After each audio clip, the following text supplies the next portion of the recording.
Iran has just launched 180 missiles at various targets in Israel. This is another chapter in the ongoing tensions between the two countries. However, it's essential to put things in perspective, understand what's happening, the potential outcomes, and what we can learn from the global market's reactions so far. Fortunately, this attack did not result in any Israeli civilian or military casualties at the time of this video recording, 5:50 p.m., October 1st Street. The only confirmed fatality was a Palestinian in the city of Jericho. Additionally, the missiles didn't cause any significant damage to civilian or military infrastructure in Israel.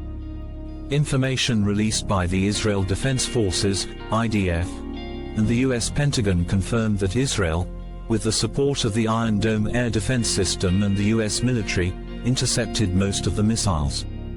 Jake Sullivan, the US National Security Advisor, also confirmed this cooperation. While the damage was minimal, this attack had been widely expected due to rising tensions over the past months.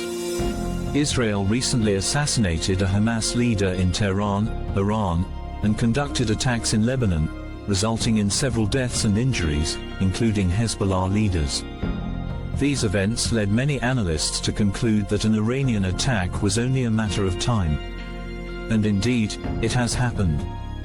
This attack is similar to one that occurred last November when Iran responded to an Israeli airstrike on the Iranian consulate in Damascus, which killed 16 people, including members of the Iranian military. At that time, Iran launched over 300 missiles at Israel, also without causing significant casualties. There are indications that the current attack may have been telegraphed, meaning it was communicated to regional countries in advance, similar to what happened in April, when Iran warned the US and Russia 72 hours ahead of an impending attack. Although this information hasn't been confirmed, the success in intercepting the missiles suggests that something similar may have occurred now. Another interesting point is the reopening of the airspace in several regional countries, such as Jordan and Saudi Arabia, reinforcing the idea that there was prior communication between nations to prevent further escalation. Market reactions during the attack: major financial markets reacted with volatility. US stocks fell more than 2% earlier in the day but closed with only a 1% decline. Oil, always an important indicator during geopolitical tensions, rose 4% at one point but ended the day up 3.38%. The volatility index, VIX, also increased, but in a restrained manner, suggesting that the market doesn't yet expect a significant escalation of the conflict. Defense-related companies, such as Lockheed Martin, saw a 4% rise in the market, reflecting increased demand for arms during wartime.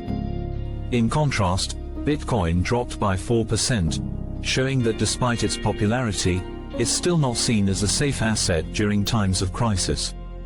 What can we expect? At the moment, the situation seems controlled, but the risk of escalation is real. The IDF has already stated that Israel will retaliate at some point. The timing and nature of that response are uncertain, but the conflict could intensify in the coming hours or days. What worries many analysts is the potential for a full-scale war between Israel and Iran, which could completely destabilize the region. Comparing this to other historical moments, such as the oil embargo of the 1970s and the First Gulf War, the current oil price increase is relatively modest, suggesting that the market doesn't expect, at least for now, a large-scale conflict. Conclusion: in times of geopolitical tension like this, it's best to be prepared and not act impulsively when events are already unfolding. Ensuring that your investments are protected, diversifying your financial security sources, and closely monitoring developments are the best ways to navigate periods of uncertainty. Unfortunately, there are no clear signs of a ceasefire or a path to peace, and the outlook for the coming days or weeks may include further escalation. We must remain vigilant and prepared for the worst-case scenario. If you enjoyed this video, don't forget to share, subscribe to the channel, and hit the notification bell for updates. I'll be back with more news soon.